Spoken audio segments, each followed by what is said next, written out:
테슬라 투자 소식입니다. 중국 내 생산 테슬라 모델 Y RWD 배송 예상시간 절반으로 단축. 최근 테슬라 차이나가 생산 중인 모델 Y RWD의 배송시간이 이전 4에서 8주의 절반 수준인 1-4주로 단축되었다고 인사이드 EVS가 보도했다. 모델 Y의 다른 버전인 롱레인지 AWD와 퍼포먼스는 각각 16-20주와 12-16주, 테슬라 모델 3은 12에서 16주의 대기 시간이 필요하다. 흥미로운 점은 모델 Y RWD만 예상 배송 시간이 획기적으로 단축된 점이다. 인사이드 EVS는 최근 완료된 상하이 공장의 업그레이드가 배송 시간 단축과 관련이 있을 것으로 추측했다. 상하이 공장은 현재 모델 Y RWD의 대량 생산 체제를 갖추고 있다. 상하이 공장은 현재 빠른 속도로 가동 중이며 8월에만 기록적인 월간 생산량인 77,000대를 기록할 가능성이 높다. 중국 언론 CNEV 포스트는 테슬라의 중국 내 생산 능력은 최근 공장 업그레이드 등으로 연간 110만에서 120만 대에 이를 것으로 예상된다. 그렇다면 다른 모델 3Y 버전도 배송 기간이 짧아질 가능성이 있다.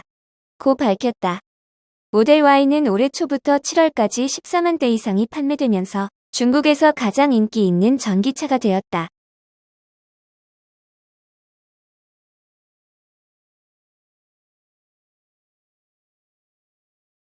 애플 투자 소식입니다.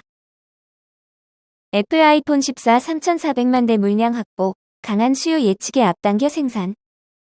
애플이 아이폰 14 시리즈의 강력한 수요에 대응하기 위해 생산 물량을 서둘러 확보하고 있다. 대만 경제일보에 따르면 애플은 8일 새벽 신제품 아이폰 14 시리즈 발표를 앞두고 이미 3,400만 대의 물량을 확보해둔 것으로 전해졌다. 이는 초기 아이폰 14 주문량 9천만 대의 3분의 1 이상으로 애초 계획보다 생산 속도가 빠른 것으로 분석된다. 아이폰 14 초도 물량은 전작인 아이폰 13 대비 약 10% 증가한 것으로 추정된다.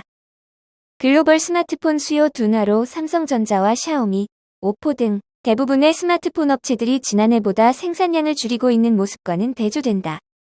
아이폰 14는 모델마다 다르지만 평균 약 $100 정도 가격이 인상될 것으로 예상되고 있다.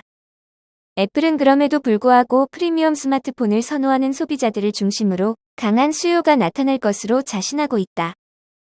김동원 KB증권 연구원은 경기 침체 우려와 글로벌 부품 공급 차질이 지속되고 있는 상황을 감안하면 애플은 아이폰 14 초기 수요에 상당한 자신감을 갖고 있는 것으로 보인다며 전 세계적으로 아이폰 교체를 고려하는 대기 수요가 7억대로 예상되고 중국 유통업체의 아이폰 14 주문량도 역대 최고 수준이라고 분석했다.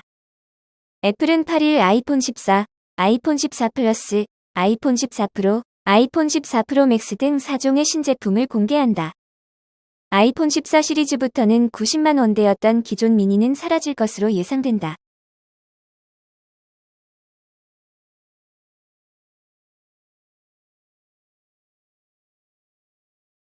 엔비디아 투자 소식입니다. 캐시 우드, 엔비디아 지분 대거 매입. 베팅 성공할까? 돈나무 언니 캐시 우드의 아크 인베스트가 미국 반도체 업체 엔비디아 주식을 대거 매수한 것으로 나타났다. 중국 반도체 수출이 대대적으로 제한될 것이란 우려로 폭락한 엔비디아 주식을 대규모로 저가 매수한 것이다. 우드는 엔비디아가 저평가됐다는 판단으로 저가 매수에 나선 것이지만 최근 주가 폭락에도 불구하고 엔비디아는 여전히 고평가됐다는 분석도 있어 우드의 베팅이 성공할지 여부에 관심이 쏠리고 있다. CNBC에 따르면 우드의 아크 인베스트 상장 지수 펀드들이 1일 엔비디아 주가 폭락세 속에 지분을 대거 사들였다. 우드의 주력 ETF인 아크 혁신 ETF는 엔비디아 주식 22만 6,717주를, 아크 자동화 기술과 로봇 ETF는 엔비디아 주식 3만 2,093주를 매입했다. 또 아크 차세대 인터넷 ETF는 3만 9,008주를 사들였다. 매입 금액은 엔비디아의 1일 종가 139.37달러를 기준으로 4,150만 달러에 이르는 것으로 추산된다. 엔비디아는 1일 7.7% 폭락했다. 미 정부로부터 자사 첨단 반도체인 A100, 그리고 현재 개발 중인 H100 반도체를 중국에 수출하려면 정부 허가를 받으라는 공문이 내려왔다고 전날 밤 공시를 통해 밝힌 충격 때문이다. 베런스에 따르면 엔비디아는 이번 분기 매출 차질을 4억 달러 정도로 추산했지만 월스트리트 애널리스트들은 피해 규모가 59억 달러에 이를 것으로 우려하고 있다. 팬데믹 기간 수요가 폭증하며 초호황을 누렸던 반도체 경기가 이제 냉각기로 접어들고 있다는 분석이 잇따르는 가운데 대표 주자인 엔비디아가 폭락하고 있다. 시티그룹은 반도체 업계가 21년 만에 최악의 불황을 겪을 수도 있다는 진단을 내리기도 했다. 엔비디아 주가 폭락을 두고 전문가들의 진단은 엇갈린다. 제프리스는 지금이 매수 기회라고 판단했다.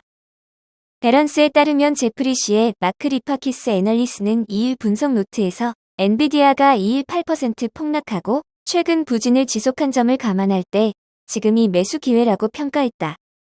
리파키스는 반도체 수출 규제가 영구적인 매출 악화로 이어지지 않을 것이라면서 최신 반도체가 아닌 이전 제품들은 여전히 수출 제한이 없다고 지적했다. 그는 또 많은 클라우드 업체들이 여전히 9세대 반도체를 선호한다는 점도 지목했다. 그는 엔비디아 매수 추천 의견과 280달러 목표 주가를 유지했다.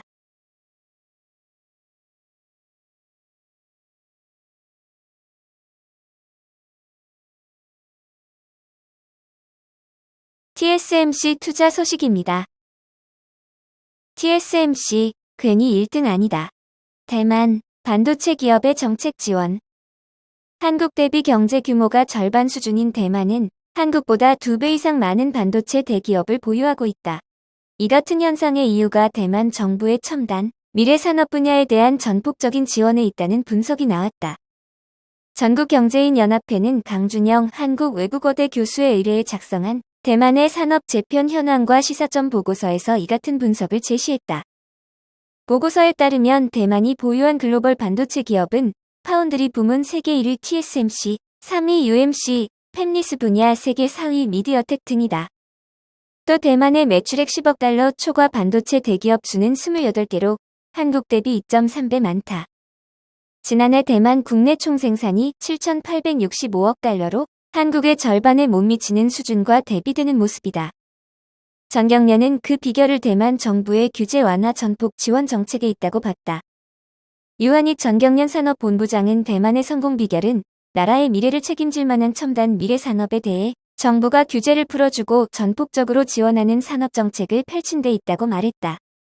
전경련이 반도체 산업의 2019에서 2021년 3년 평균 법인세 부담률을 통해 조세 환경을 비교한 결과 한국은 26.5%로 대만에 비해 부담이 1.9배 큰 것으로 나타났다.